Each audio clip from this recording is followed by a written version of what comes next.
Hey guys, so today I'm going to be testing out this multimeter. This is the Kaiweets giveaway. Woo! So yeah, I'm going to teach you how it works and see how good it is. So now I've just opened this switch and that. I'm going to check for voltage. So yeah, that's on. It's even got a little flashlight. So right, we're getting on. 242.7 volts.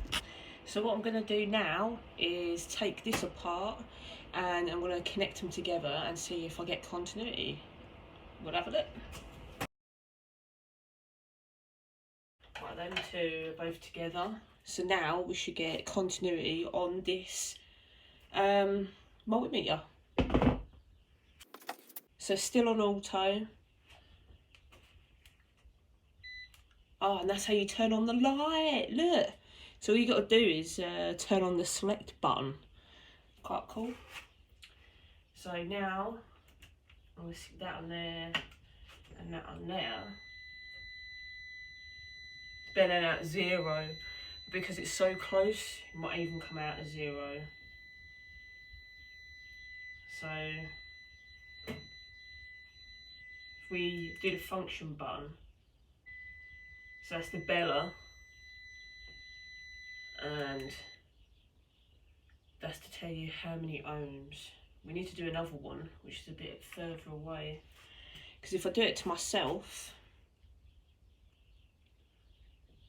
it does come up with a reading, so it'd be interesting to find that out a little bit more.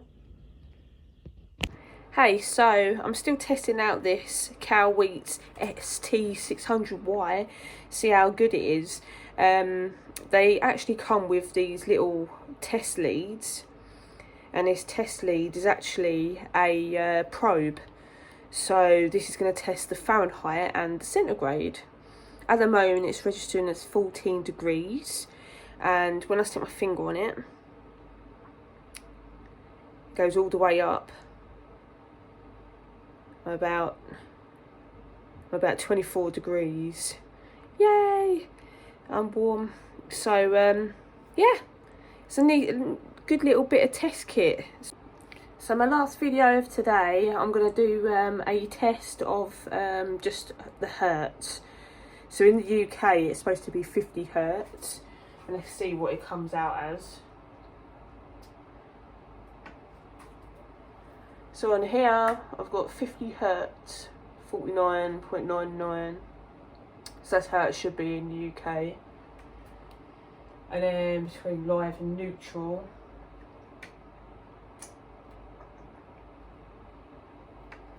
and I'm also getting 50 hertz. So yeah, that's how it should be. And yeah, this machine's quite good. It's a little handy little thing, and it's big as your glasses.